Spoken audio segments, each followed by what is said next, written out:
Hello guys, good morning. Ako yung bagong ipalaila sa inyo guys. 4G LTE Wi-Fi modem.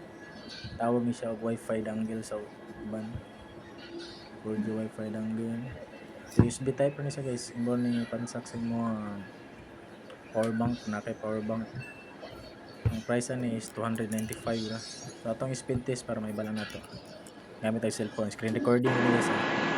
Guys, ang open ako sa akong cellphone. Kuha na tong Wi-Fi. Kani siya gipangalan ako og Starlink. Smart nga SIM akong gibutang. Nga, Starlink. Speed test ta type na fast.com. Ang ato kung pila gid ang speed. Para pod nga di po ni yang nga burit-burit niya nga istorya. Para makita po ninyo yung actual. Para mainganyo po mag-order. So dara guys. Muna yung speed. 9.2 Mbps. Kusog na ni siya guys. O 14. Saka pag 14. O 17. Okay na gani 17. Kusog na gani. Paspas na gani. ML, YouTube, Facebook. Scroll ni mo. Paspas kayo. Dili na mag-loading. Or video call.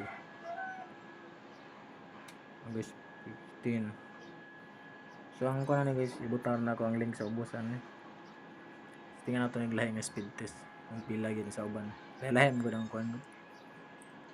Speed direta sa kaning apo. Speed test.